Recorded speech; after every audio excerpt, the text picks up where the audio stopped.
Well, I'm out today with the XP DEUS II and I'm using the HF elliptical coil with a few extra tweaks. Now, I personally believe that the single frequency on the DEUS II really does complement this HF coil. And as you can probably hear there, we're wading through loads of Roman iron. So hopefully with a few tweaks, we might be able to pick out a few Roman coins. 52, nice sharp one. Iron all the way around it.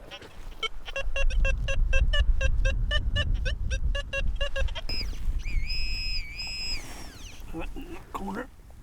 There we go. Little Roman, a little bit of detail on it. So I wanted to try and replicate the magic of the DEUS one for the DEUS II. And I think it's quite close now. But don't forget, you've still got the advantages of the DEUS II, such as that square tone, the high square tone, and the automatic noise cancel, so you can choose a clean frequency. And I should imagine, being a single frequency, those of you who like to use the XY screen, the XY screen is going to be quite stable too. There it is. Yep, little Roman. I'm sure that's a little Roman. Happy days. Both Paul and myself are trying out this program today, and I think we've pretty much got it dialed in for this site. Because it's a single frequency program, you don't have to use the high frequencies, you can choose a lower frequency. But because there's lots of small Roman coins here, we've opted for sort of 40-50 kilohertz. Now this program, if you're a wanderer, it's probably not going to be the program for you, but if you're a whittler, I think you're going to love it. Just the feedback so stable, there's no false signals, a nice steady audio. Quite a nice clean sound there, look, 60, 62. Have a look at that one.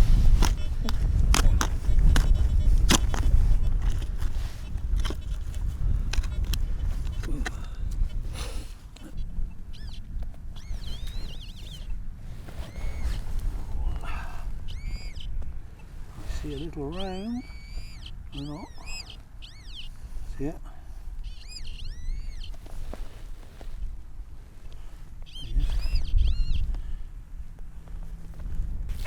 Here's a little top tip here. You can actually adjust your ground feedback by changing the frequency.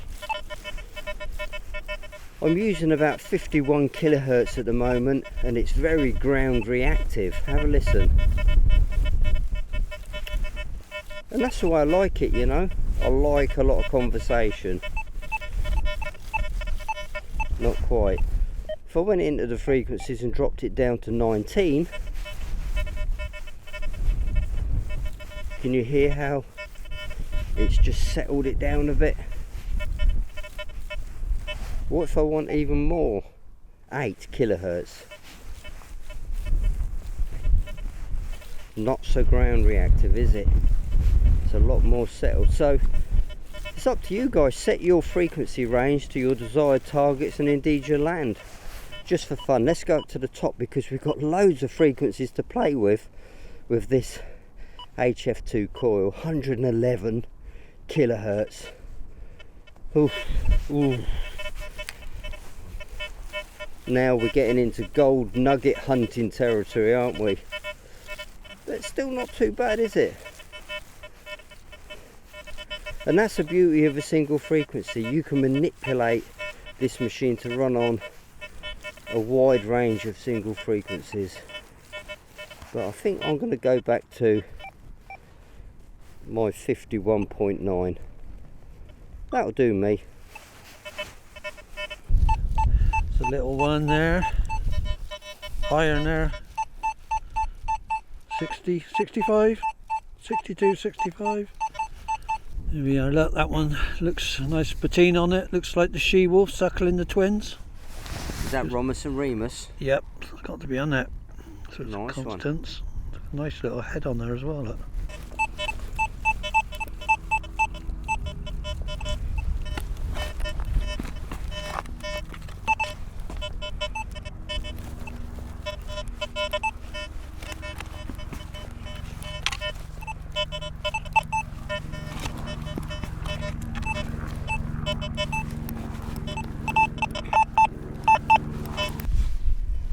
That is a round hobnail. You see the machine's firing off on this roundness of the head of the nail. There's an interesting one. It's got a little... It's a 50-50.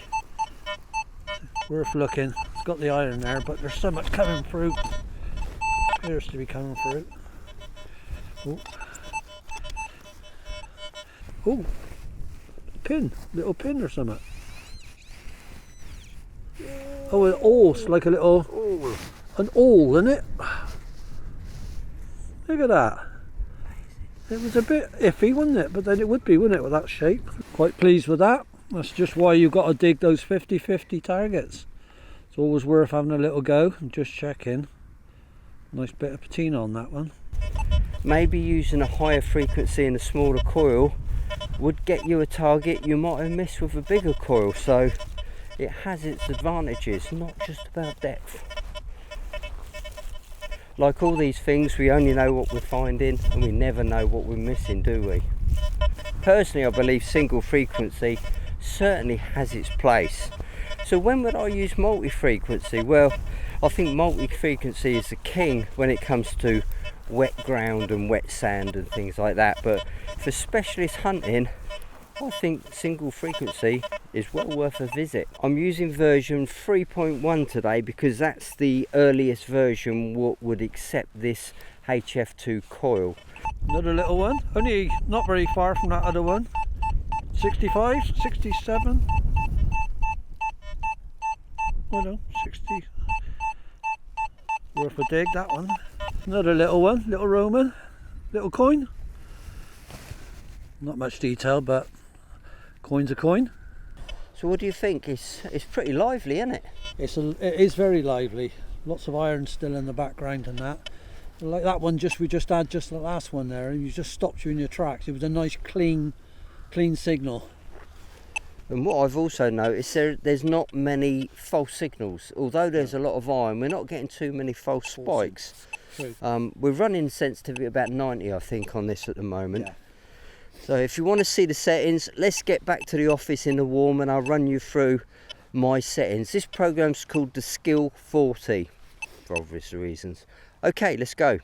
You can see there I'm using version 3.1 for this demonstration.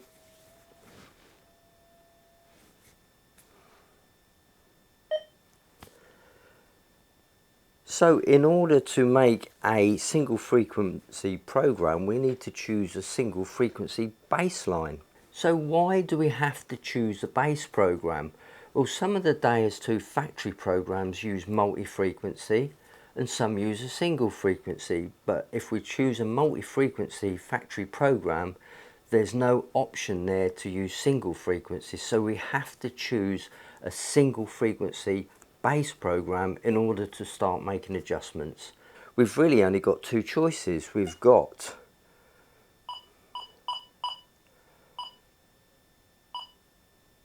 DEUS Mono, that could be your first choice for a platform, a starting point, or I particularly like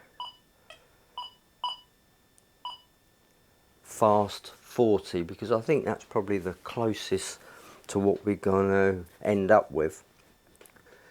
So the Fast 40 is a perfectly good enough program to use if you just want to switch it onto that and detect. That's absolutely brilliant. But you know me guys, I like to manipulate things a bit and perhaps get the best out of the machine for any particular field. So let's show you what I've exactly done here. Discrimination. I've gone all the way down to -6.4, but we'll come back to discrimination in a very short while.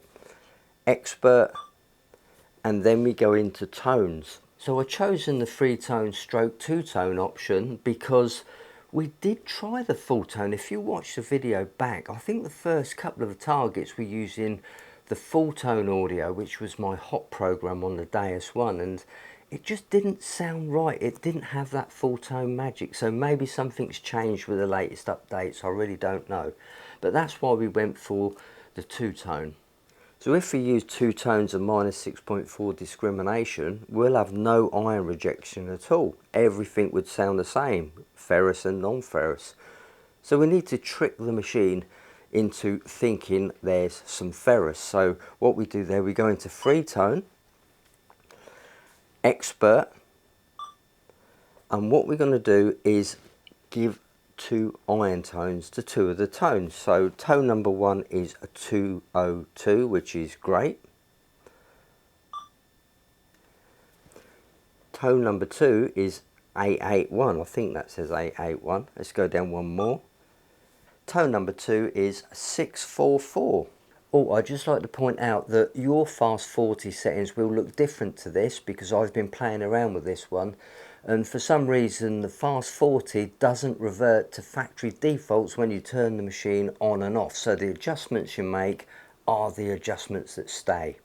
So let's go back. 202, which you can see it just there, look. One more. And let's change this second one to 202, so we want to mimic the 2.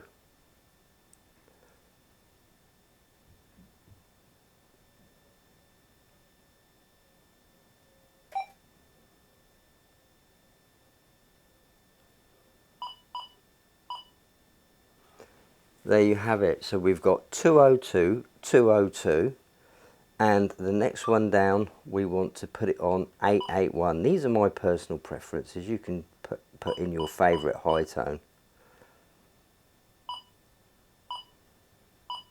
I think that says 881. I can't really see it properly. So yeah, 881. So scroll down, volume 10,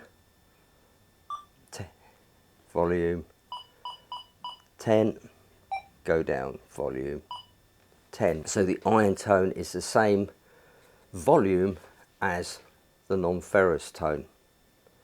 Okay, let's go down, and now we want to set this tone break. See, it's 72. That's no good for us. We need to drop that all the way down to 9, and this is probably the hardest thing you'll do on the XP Deus II, you know, set those tones. So that's 9.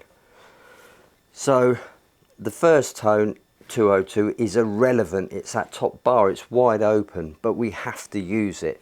The second tone is now our new iron rejection, which is again 202, but the iron rejection is at 9, and the second tone, the third tone I should say, is wide open, 881. Phew. Just remember, using discrimination at -6.4, you're also accepting the sound, the feedback from the ground. So if you wanted to eliminate that feedback from the ground, you can slightly raise the discrimination up to say -2, something like that. But then you're bringing in the silencer and the iron volume, so make the necessary adjustments for that. But like I say, I quite like to use it fully open so I can hear the ground feedback, and it gives me a good contrast for when I get that high signal. That's the hardest bit you're going to do here. Go down one more, notch off, and let's go back. One more, silencer. Well, I don't really think that matters now because the silencer is related to the discrimination. So the discrimination's -6.4. I don't think the silencer even comes into play. So put that on 1 anyway. Sensitivity 90. You can just go up a little bit to 95 if your field allows it, or a bit more, but I use 90 as a starting point. One more. Frequency. Now I like to use the frequency around the 40 kilohertz if I'm using the elliptical HF2 coil. 43 kilohertz, so you can do big jumps. You don't have to use 40 kilohertz, depends on what target you want. It goes up to 11 like we saw in the field. Or if we come right down to the bottom, 8.8. If you're looking for bigger targets, or if you're in really wet conditions, maybe a lower frequency will be better, but I'm just sort of aiming at 43. Now if you want to make small shifts to frequency, just hit that, and then you can just slightly offset the frequency there, and you can see why I had it on the lower one, because the EMI is less. And the beauty of the DEUS II, we can also do a scan, a single frequency scan. There you go. Let's go back, down one more, iron volume, 10. Because we've got a second iron volume on that second 202, we can turn that down to 0 if we want, and we'll still have an iron volume. Reactivity will need to be adjusted on the day, and it kind of depends on what size coils you're using.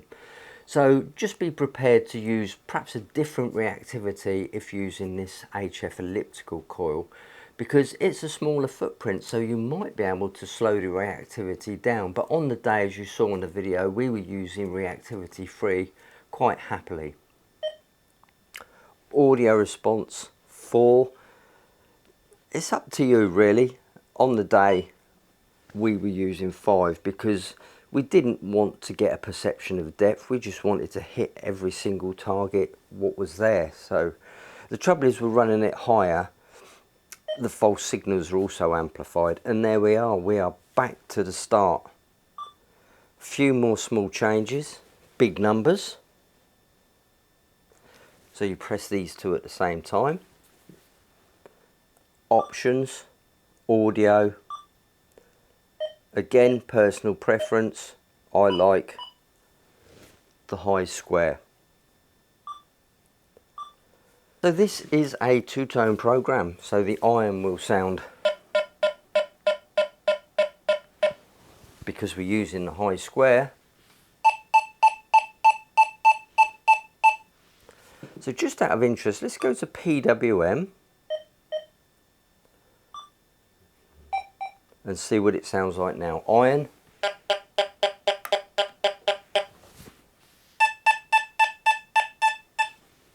High square.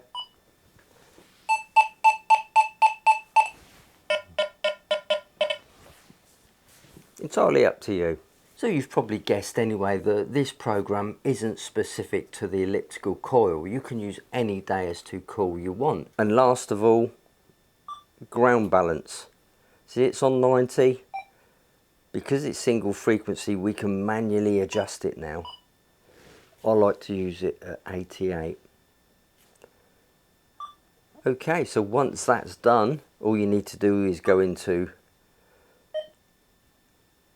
Programs, select, save, and save it at what you want really, but as you saw, I called mine skill 40, so you've just got enough digits there to do skill and the numbers 40. I found when using an elliptical coil, you've kind of got to retrain your normal sweep pattern. With the elliptical coil, because it's quite small, you need to be quite precise, because if you start to move a little bit too fast, you can easily miss those small targets. So the elliptical coil is really for the people who like to whittle and not those who like to wander.